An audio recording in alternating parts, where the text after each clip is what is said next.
المظاهرات اللي صايرة والاحتجاجات اللي صايرة هذيا حق يعني كل مواطن في بلاده انه يعبر بطريقه سلميه على احتجاجه ومطالبه.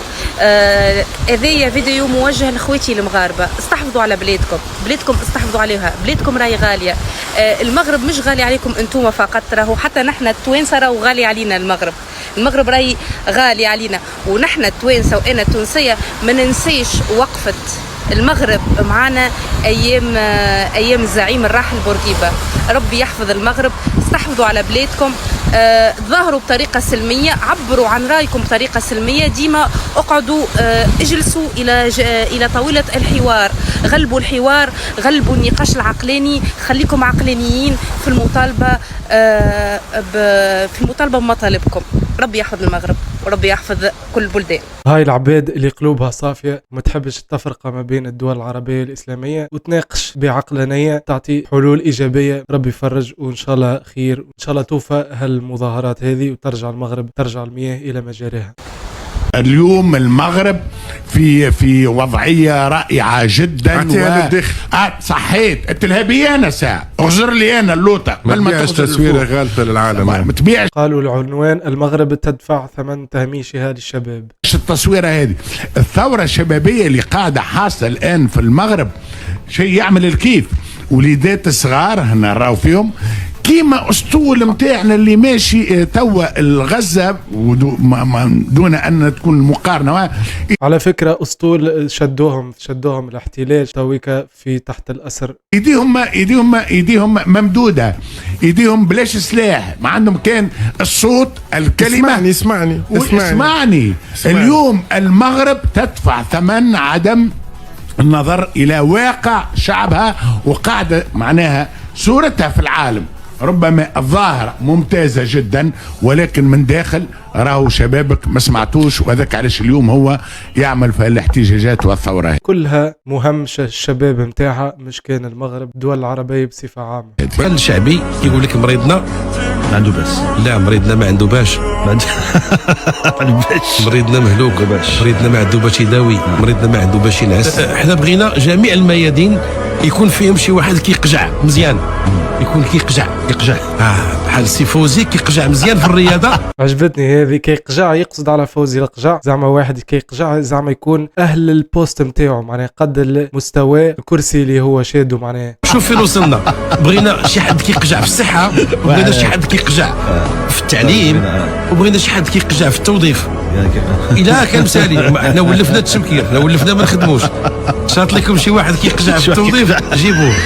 ايها الناس، نعم، اطيعوا. تسريب خطبة الجمعة الاسبوع هذا. اولي الخمر منكم، سبحان الله سبحان الله، عفوا اولي الامر منكم اجتنبوا المظاهرات والاحتجاجات والاعتصامات والاضرابات والمسيرات. ولكن السير فقيه، واش المسيرة السلمية هي حرام؟ لا فتح بعد فتح مكة ولا مسيرة بعد المسيرة الخضراء. ادخلوا سوق رؤوسكم وزموا أفواهكم ولا توقظوا الحكام من مضاجعهم، الفتنة ناعمة لعن الله من أيقظها. غير ضحكين أصدقائي. شوفوا ذا وزير الصحة باش يقول كلمته واللي بجنبه شنو باش يعمل ردة فعل. للأسف شوف مشهد كيما هكا في برلمان شيء يبكي. نرجع لزيادة الأجور. إذا زيادة الأجور يعني هنا تكلمنا عليها، الزيادات الإضافية 500 درهم. أو تصريح رئيس الحكومة حول الأحداث التي تعرفها المملكة، أو الخروج لرئيس الحكومة أخذنوش. بسم الله الرحمن الرحيم. السيدات والسادة أعضاء الحكومة، تابعنا جميعا التطورات المؤسفة التي وقعت خلال اليومين الماضيين بعدد من مدن المملكة، والتي عرفت تصعيدا خطير مس بالأمن والنظام العامين، وأدى إلى إصابة المئات من أفراد القوات العمومية وإلحاق الضرر بالممتلكات العامة والخاصة. كما سجلنا للأسف وفاة 3 ديال الأشخاص رحمهم الله، وظلت فيها قتلى للأسف. وهنا يحزن. لابد أن ننوه بالتدخلات النظامية لمختلف الهيئات الأمنية التي تواصل أداء واجبها الدستوري في حماية الأمن والنظام العامين وصون الحقوق والحريات الفردية والجماعية.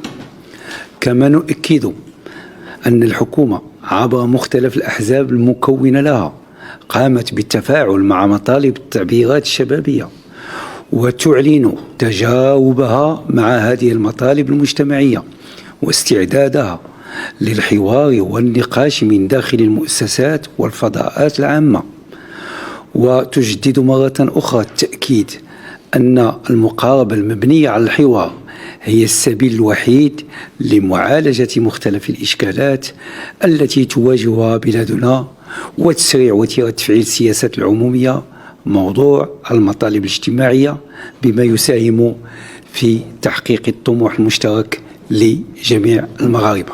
السؤال هو: هل هذا الخروج سيطفئ من الاشتعال واحتقان الشباب في الشوارع، أو هو حبر على ورق؟ إن شاء الله يكون فما إجراءات جدية باش يوقفوا هذه المظاهرات. اللي صار في المغرب مثل معناها بالنسبة لي أنا صدمة. علاش؟ على خاطر فما حاجة نحن مانيش نتبعوا فيه.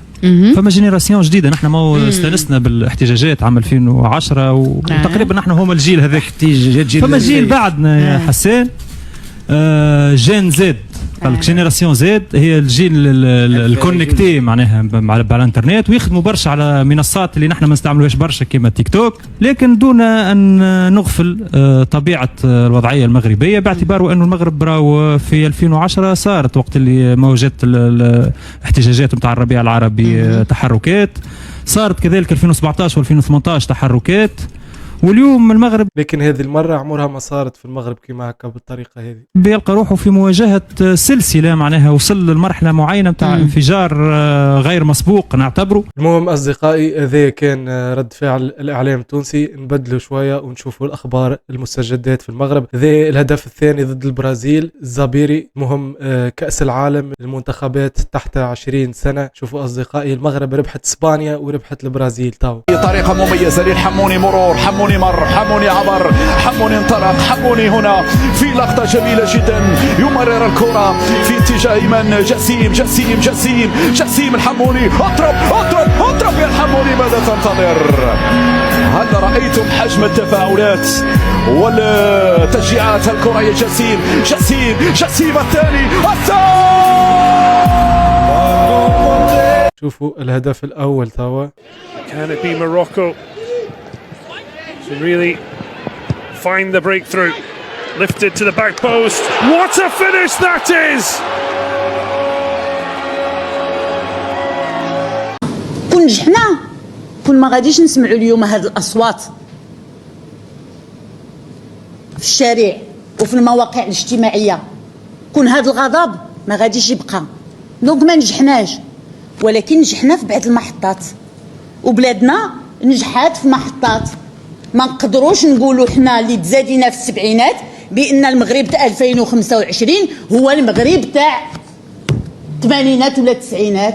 هذا هو المشكل. هناك تضارب ما بين الأجيال اللي أكبر منا ما تحبش تستوعب أنه الجيل الجديد طريقة التواصل معه مختلفة تماما، واللي ما بغاش يعترف بهذا الشيء كاين سوء النية. هذا لا يعني بان ما كاينش مشاكل، كاينه مشاكل حقيقيه. انا مدبره الشان المحلي، انا رئيسه جماعه، يوميا تنتلقى في المكتب ديالي ولو ما كنتش في مراكش. كل نهار تندير اجتماع مع الديوان ديالي، يوميا عندنا مطالب مرتبطه بالصحه. دوز اسا اسمع خونا. هذا المهم باش نرجعوا للموضوع ديالنا، لكن انت غادي توقف معايا في مرحله ضعف وانا ميت وغتجي عندي من العدم وغادي تعاونني، ثم نقدر نقول واقيلا هنالك ملك، باقي الملائكه كيدوروا حولنا، ولكن انا في مرحله قوه. العاقه عندي، الشهره عندي، الدريات ديما دايرين بيا، امي راضيه عليا، ولاد دربنا كيحترموني، جيبي ما تيخطا الحمد لله والو، عندي في الناس بزاف امك كتحترمني، فهمتي؟ انا كنابريسي الناس اللي كيحترموك وانت ما عندك حتى درهم. هذاك اللي كيتعامل مع الكارسون د القهوه كيف ما لا فام د ميناج، كيف المدير ديال الشركه، كيف ما الميكروب اللي في دربهم، كيف ما الدريه اللي خارجه للطريق كاع، كيف ما هذيك اللي بنت الناس كتلقى لاعب في الوسطيه والاعتدال. اما تحترمني وانا في مرحله قوه، راه بزاف امك تحترمني، هذه عباره عن فبراكه. هذا سميتو نصب عاطفي، حداهم من داك النوع اللي كيحترمك فاش كتكون واقف على الصح، وكاين اللي كيخليك حتى كتكون ضعيف كيحاول يبقى يدير معاك شويه المزيان، حيت هو كيكون عارف من بعد غتقوى، من بعد غيجبد منك، كيستغل داك البيبي الصغير اللي في قلبك. فهمتي؟ وطفي عليا ديك الكاميرا. كلامه صحيح واقعي جدا. شوفوا تعزيزات أمنية بساحل الفنيدق، فما شباب استغلوا الوضع الأمني، الانفلات الأمني والوضع الأمني حاليا في المغرب. فما تقريبا 100 محاولة في يوم واحد للهجرة.